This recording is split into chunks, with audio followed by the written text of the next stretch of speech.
दोस्तों, जीवन में कभी कभार वो दौर बहुत से लोगों के जीवन में आता है कि जब सब कुछ जीवन में गलत ही गलत, बुरा ही बुरा होता है। अच्छी खासी नौकरी छूट जाती है, घर में झगड़े होते हैं, दिमाग काम करता नहीं है, जिस काम में हाथ डालो वहाँ पे असफलता है। अगर परीक्षाएं दो तो परीक्षा में भी सक्सेस होते नहीं है, जॉब मिल नहीं रही है, अच्छा खासा बिजनेस था, बिजनेस भी रुक जाता है। मतलब चारों ओर से पैसों की तंगी आ जाती है, कर्जा चढ़ जाता है।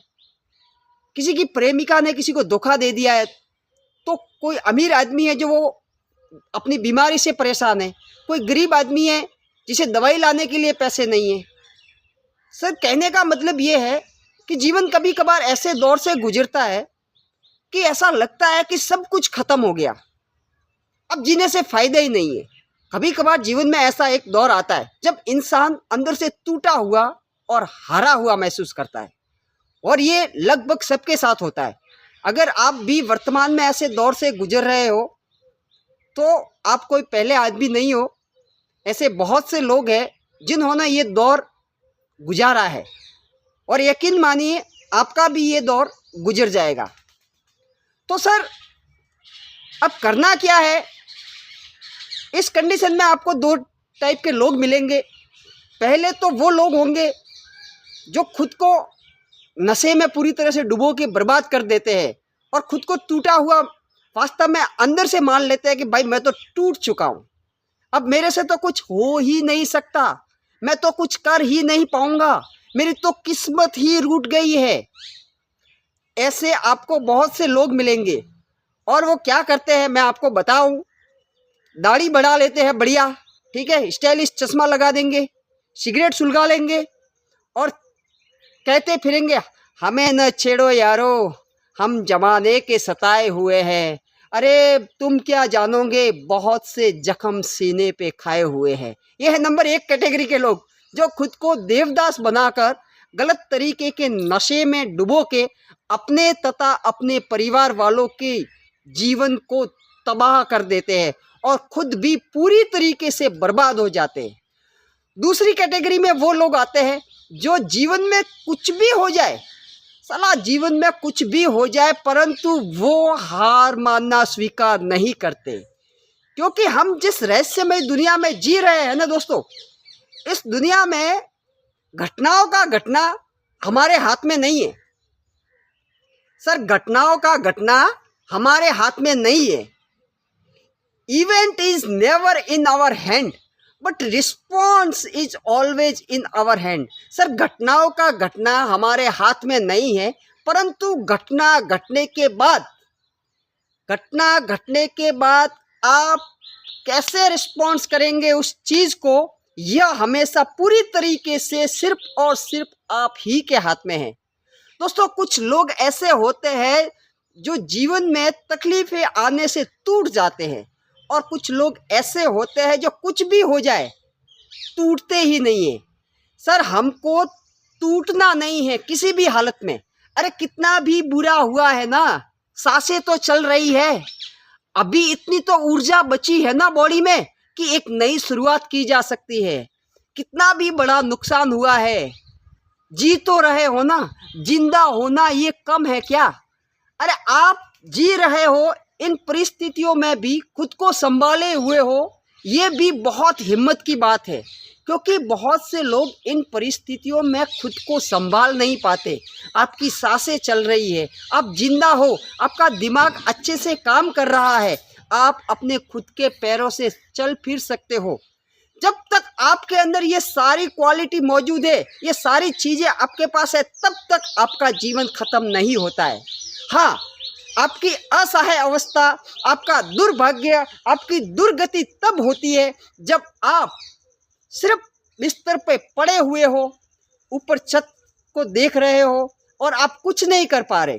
क्या आपकी हालत ऐसी है कि आप हाथ पाँव भी नहीं हिला पा रहे हो और आपको आपका दिमाग काम कर रहा है, परंतु आप इतने बेबस हो कि बिस्तर से उठा नहीं जा रहा है? तो मैं भी मान सकता हूँ कि सर हाँ, ये बेबसी है, क्योंकि आपके अंदर एनर्जी ही नहीं है, आपके हाथ पाँव ने, शरीर ने साथ देना छोड़ दिया है।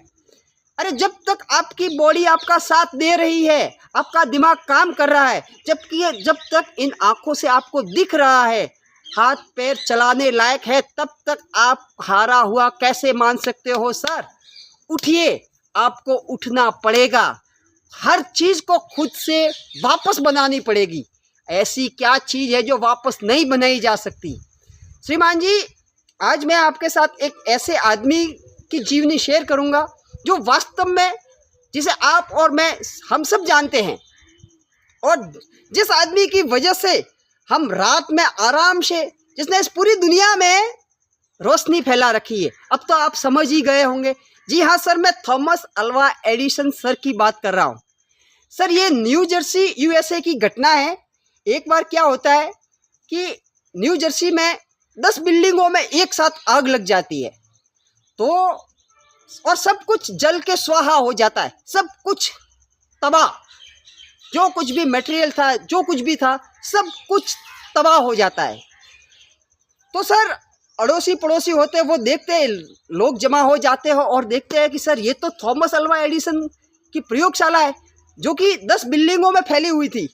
तो लोग जाके उनको जगाते हैं कि एडिसन सर उठिए, उनका दरवाज़ा खटखटाते हैं कि एडिसन सर उठिए उठिए, बाहर आइए।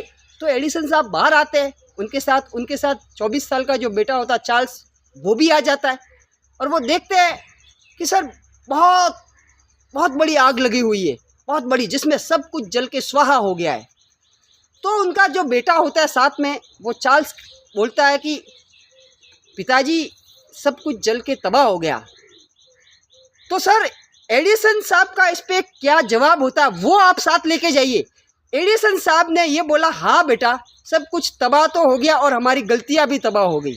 जा अपनी माँ को बुला के ला, जा अपनी माँ को बुला के ला। तो उनका बेटा चार्ल्स पूछता है कि पापा माँ आके क्या करेगी, पापा माँ आके क्या करेगी?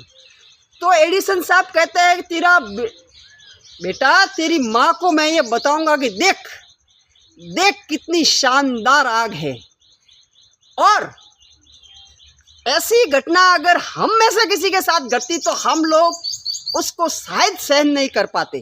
परंतु एडिसन साहब के साथ इतनी बड़ी घटना घटने के बाद भी वो वहाँ पे क्या रिस्पॉन्स करते हैं, उनकी प्रतिक्रिया क्या है, वो देखिए, साथ लेके जाइए इस चीज़ को जो मैं बता रहा हूँ। उन्होंने अपने बेटे को बुला कि जा तेरी माँ को बुला के आ, तेरी माँ को बताऊंगा कि देख कितनी शानदार आग है। और उस आदमी ने जब दूसरे दिन एडिसन को वहाँ के पत्रकारों ने पूछा कि सर इतनी बड़ी घटना पे आप क्या कहना चाहोगे, आपको कैसा फील हो रहा है? तो एडिसन साहब बोलते हैं कि हाँ भाई, मैं 67 ईयर्स का एक बूढ़ा आदमी हूँ, परंतु मैं एक बात बड़ी ईमानदारी के साथ तुमको बता देता हूँ कि मैं कल से फिर शुरुआत करूँगा, और उन्होंने फिर शुरुआत की, और हम सब के लिए 10,000 बार फेल होने के बावजूद भी बल्ब का निर्माण कर दिया। सर, इवेंट कभी भी आपके हाथ में नहीं होगा। चाहते तो एडिसन सर का जीवन, अगर उसका रिस्पॉन्स उस तरीके से नहीं होता तो वो भी खुद को तबाह और दिवालिया मान के, क्योंकि एक साइंटिस्ट के लिए इससे बड़ा कुछ नहीं हो सकता, जो एक महान वैज्ञानिक है उनके लिए इससे बड़ा बुरा क्या होगा कि उसकी सालों की मेहनत, जो प्रयोगशाला उन्होंने 10 बिल्डिंग में बनाई थी इतनी बड़ी, वो एक ही झटके में धू धू करके जल जाती है। इतना बड़ा झटका लगने के बाद भी वो कहते हैं कि मैं कल से फिर शुरुआत करूँगा, और उनके इसी रिस्पॉन्स ने पूरी दुनिया को रोशन कर दिया और बल्ब उन्होंने बनाकर ही दम लिया। सर, क्या आपके साथ इससे भी बुरा हुआ है? नहीं ना। और अगर हुआ भी है तो जब वो वापसी कर सकते हैं तो हम क्यों नहीं कर सकते? सर, आपको उठना होगा। अरे आप एक कदम तो बढ़ाइए सर। आपके लिए खुशियों की सौगात बाह फैला के खड़ी है। आप हिम्मत तो कीजिए, उठिए, हिम्मत मत हारिए। जब तक आपकी सांसें चल रही है, शरीर में कुछ करने का जोश है, ऊर्जा है, जुनून है, जब तक हाथ पांव काम कर रहे हैं तब तक आप कभी हार ही नहीं सकते। उठिए, सकारात्मक सोच के साथ शुरुआत कीजिए और देखिए एक दिन आपको आपका मुकाम मिल के रहेगा। Thank you.